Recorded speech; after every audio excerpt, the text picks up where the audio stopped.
मालिका आमर परिचय नुह आमर मालिकार आलोचना कर 36 संहिता ओठस्तरी गीता वंशानो शपथ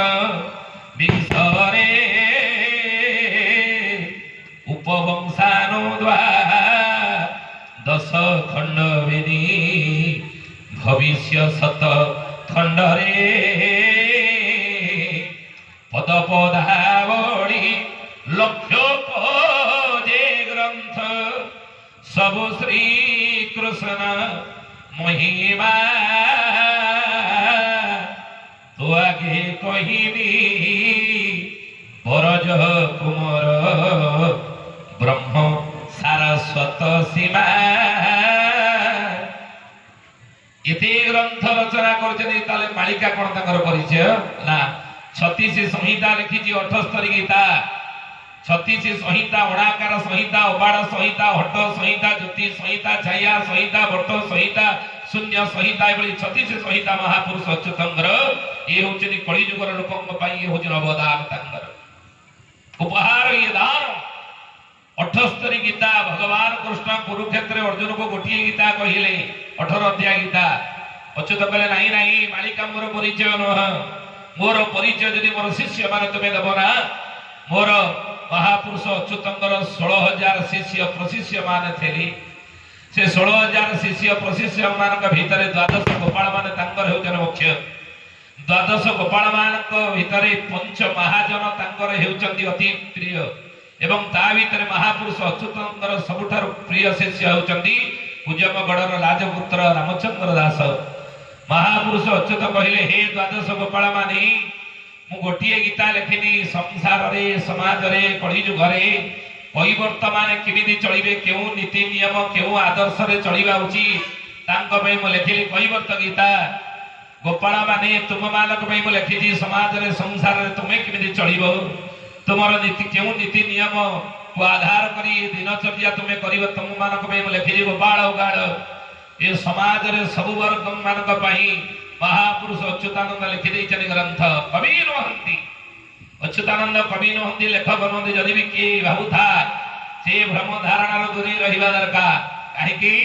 ना महापुरुष कवि दिवाकर दास तांकर जगन्नाथ चरित्रामृत रे लिखिचंती जाको शिशु अनंत तांकर शिष्य बारंगा आगरे मालिकार नाम चुंबक मालिकार लिखिचंती अण कालीपाटणार आपण माने जानिथिबे शिशु अनंतंकर पीठ कौन कहले अच्युत बोली कली जुगे नाम सुदाम सखा अटंती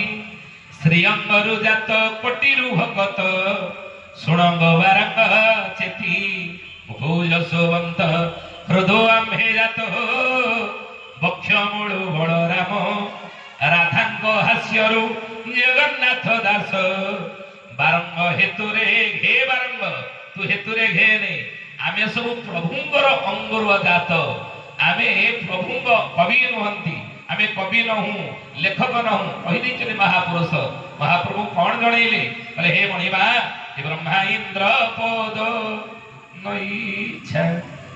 ज्ञान ध्यान न इच्छा महापुरुष कहले ब्रह्मा पद मोर दरकार नाही इंद्र आसन तोते देई देबी कह कौन तो दरकार नाही इंद्र पद दरकार नाही आउ न जोगी ज्योतिन्द्र नहिबी ब्रह्म ज्ञानी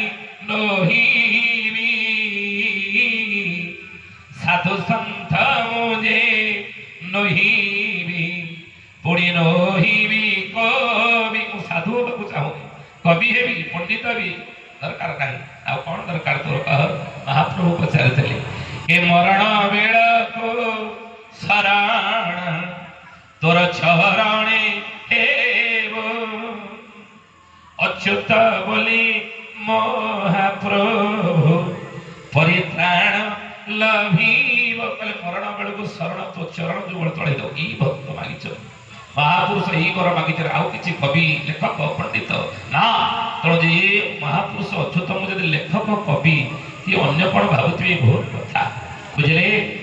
महापुरुष अच्युत कवि लेखक नहंती देखो केते बड़ दिव्य द्रष्टा स्वयं जगन्नाथ अंगर तंगर जात स्वयं जगन्नाथ अंग संभूत अंश संभूत तो से कहले জ্যৈষ্ঠ শুক্ল একাদশী পূর্ণিমা যায়